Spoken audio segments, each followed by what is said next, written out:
For decades, fans of heavy music have argued about one of its most intense and emotionally charged rivalries. At the center of that story stand two figures whose shared past shaped the entire direction of thrash metal: James Hetfield and Dave Mustaine. One helped build Metallica into a global powerhouse. The other turned rejection into fuel and created Megadeth, a band that would spend decades standing in the shadow of, and directly competing with, his former group. Their story was never just about music. It was about ego, identity, betrayal, and something deeper that neither of them could fully leave behind.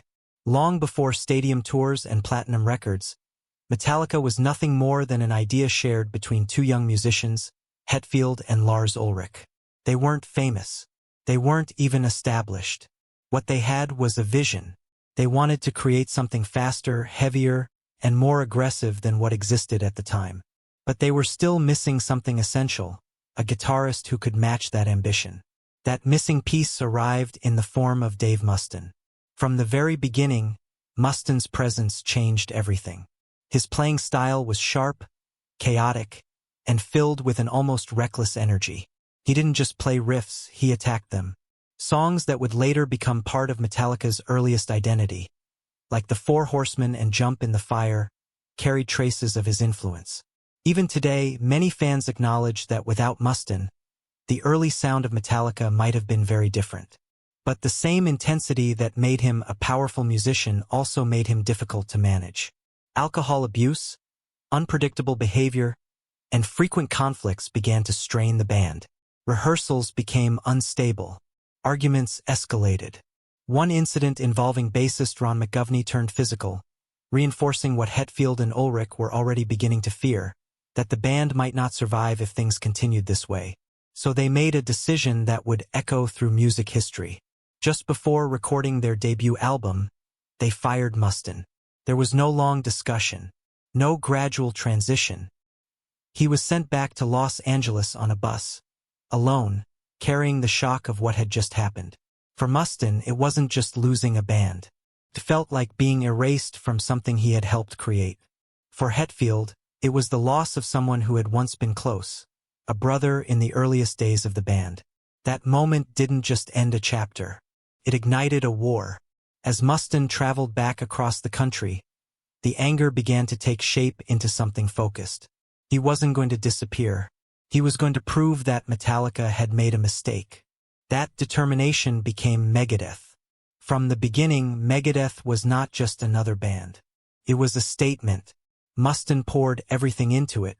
His frustration, his humiliation, his need for recognition. When the debut album Killing Is My Business, and Business Is Good, was released, it didn't sound like a typical introduction. It was aggressive, fast, and technically intense. It felt like something driven by purpose. Then came Mechanics, his version of The Four Horsemen. Faster, sharper, and unmistakably personal. It was more than just a song. It was a message, a reminder that he had been there at the beginning. While Metallica was rising with albums like Ride the Lightning and Master of Puppets, Megadeth was carving its own identity with precision and complexity. Records like Peace Sells, But Who's Buying? And Rust in Peace proved that Mustaine was far more than a former member. He was a force of his own. And he didn't stay quiet about it. In interviews, Mustaine openly criticized Metallica. He accused them of selling out. He reminded everyone that he had been part of their origin. His words kept the rivalry alive, feeding a narrative that fans couldn't stop following. But while Mustaine fought publicly, Hetfield chose silence. Instead of responding in interviews, he focused inward. Mustaine's departure forced him to evolve. With Kirk Hammett joining the band, Hetfield took on a greater role creatively. His songwriting became deeper, more structured, more emotionally complex. Songs began exploring themes of fear, control, and inner struggle. Metallica didn't just survive. They transformed. And that transformation became one of the defining forces in heavy metal history. Still, the shadow of Mustaine never fully disappeared. Comparisons followed every release. Fans debated endlessly. How much of Metallica's early sound came from him? What would the band have become if he had stayed? For years, the two men existed in separate worlds. Same genre, same influence, but no direct connection. Until decades later something changed. During the making of the documentary Metallica, some kind of monster and unexpected moment happened. Mustaine agreed to meet Hetfield face-to-face for the first time in over 20 years. What followed was not an explosive confrontation, but something far more revealing. Mustaine spoke openly about the pain he had carried. He explained that being fired from Metallica hadn't just affected his career, it had affected his identity. He felt erased from the history of something he helped build. One of the most striking things he said was that he had never even received a simple acknowledgement for his contributions. Hetfield didn't argue. He listened, and when he responded, it wasn't with anger, but with context. He spoke about the chaos of those early days, the drinking, the instability, the fear that everything might collapse. For him, the decision had been about survival. In that moment, something became clear. They had both been hurt, just in different ways. The meeting didn't fix everything. There was no full reconciliation, but it broke the silence. It showed that behind the rivalry were two people still connected by a shared past they couldn't erase. In the years since, their relationship has remained complicated. There have been moments of tension, arguments about songwriting credits, public comments that reopened old wounds. But there have also been quieter gestures.